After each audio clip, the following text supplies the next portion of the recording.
جو تمہیں یہ نعمتیں پھر بخشے؟ دیکھو ہم کس کس طرح اپنی آیتیں بیان کرتے ہیں، پھر بھی یہ لوگ روگردانی کیے جاتے ہیں۔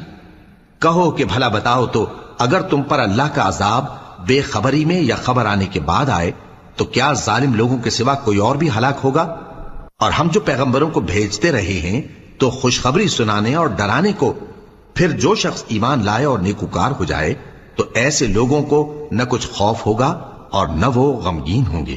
اور جنہوں نے ہماری آیتوں کو جھٹلایا ان کی نافرمانیوں کے سبب انہیں عذاب پہنچے گا۔ کہہ دو کہ میں تم سے یہ نہیں کہتا کہ میرے پاس اللہ تعالیٰ کے خزانے ہیں، اور نہ یہ کہ میں غیب جانتا ہوں، اور نہ تم سے یہ کہتا ہوں کہ میں فرشتہ ہوں۔ میں تو صرف اس حکم پر چلتا ہوں جو مجھے اللہ کی طرف سے آتا ہے۔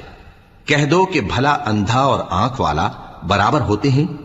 تو پھر تم غور کیوں نہیں کرتے؟ اور جو لوگ خوف رکھتے ہیں کہ اپنے پروردگار کے روبرو حاضر کیے جائیں گے اور جانتے ہیں